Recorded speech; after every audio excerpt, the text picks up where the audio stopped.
ሰላም ጤና ይስጥልኝ ክቡራትና ክቡራን። የአማራ ክልል ፕሬዝዳንት የነበሩት እንዲሁም የውጭ ጉዳይ ሚኒስቴር የነበሩት አቶ ገዱ አንዳርጋቸው በዚህ ሁኔታ በመገኘታቸው ብዙ ኢትዮጵያውያን ሲሳለቁ፣ በተለይ የብልጽግና ደጋፊዎች፣ በነገራችን ላይ የብልጽግና ደጋፊዎች ውሻ ናቸው ብዬ ስናገር የነበረው ለዚህ ነው። አብሯቸው የቆመ ነው እንኳን በአንድ አጋጣሚ በሆነ የፖለቲካ ልዩነት ሲለያቸው ቀድሞ የሚሳለቁት ከዚህ በፊት የሚያጨበጭቡለት ሰዎች ናቸው ሊሳለቁ የሞከሩት። አንድ ነገር ግን ልናገር፣ ገዱ አንዳርጋቸው ምንም አይነት የፖለቲካ ስህተት ምንም ቢሰራ ግን አንድ ነገር አስረጋግጦልናል። ሐቀኛና ሙሰኛ ያልሆነ ፖለቲከኛ ነበረ። ገዱ አንዳርጋቸው ከኢህአዴግ እስከ ብልጽግና በስልጣን ዘመን ላይ ሲኖር አንድም የህዝብን ንብረት አለመዝረፉን ዛሬ ያለበት ሲቹዌሽን ለኛ ቁልጭ አድርጎ አሳይቶናል።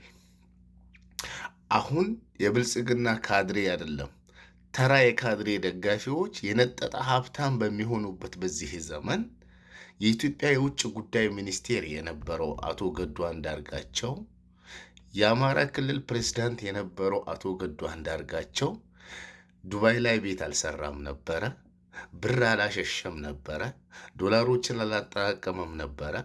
ከስልጣኑ እንደተወገደ ቀጥታ ፓርኪንግ ስራ ነው የገባው። ታዲያ ይሄ ያሳልቃል እንዴ? ይሄ ሰውዬ እኮ ሞዴል ነው መሆን ያለበት። ይሄ ሰውዬ ሞዴል ነው መሆን ያለበት። የመጀመሪያው በኢትዮጵያ ምድር ላይ ስልጣን ላይ ለረጅም ዓመታት ኖሮ ምንም የህዝብ ገንዘብ ሳይዘርፍ ከስልጣን የተባረረ ብቸኛውና አንደኛው መሪ ማን ነው? ገዱ አንዳርጋቸው ነው። ታዲያ አሁን በዚህ ድንቅ ሰው እየተሳለቃችሁ እየሳቃችሁ የምትፖስቱ የብልጽግና ደጋፊና ተደጋፊዎች በጣም ትገርማላችሁ። በጣም ማለት ነው። ይህንን ሰው አሁን ከዚህ በፊት ብያለሁ። አብይ አህመድ ስልጣኑን ያጣቀን የመጀመሪያ ዱላ የምትመዙበት እናንተ ደጋፊዎቹ ናችሁ ብዬ ስናገር ነበረ። ይሄው የአብይ አህመድ ባለስልጣናት ስልጣን ሲለቁ የመጀመሪያ ዱላ መዛዦች፣ አላጋጮች፣ ሳቂዎች እናንተ ነው የሆናችሁት። ቢኮዝ እናንተ አሁን ያለውን ስርዓት የሚሰራውን ጥሩ ስራ ነው እየሰራ ያለው ብላችሁ ሳይሆን እየደገፋችሁ ያላችሁ ጥቅማችሁን አስልታችሁ ነው፣ ወይም ደግሞ ስሜታችሁን ተከትላችሁ ነው። እግር ጥሎት የወደቀ ለታ የመጀመሪያ የምትነሱበትና ዱላ የምትመዙት እናንተ ናችሁ። አሁን ለምሳሌ አብይ አህመድ አሁን የምታጨበጭቡለት እናንተ ናችሁ።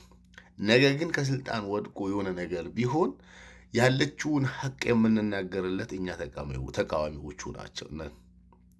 ትላንትና ለገዱ አንዳርጋቸውን መጥፎ ነገሩን የቆሙበት ቦታ መጥፎ መሆኑን ስንናገር የነበርን እኛ ዛሬ ያለበትን ሲቹዌሽን እና ሐቁን አይተን የተረተን የመሰከርንለት እኛ ነን።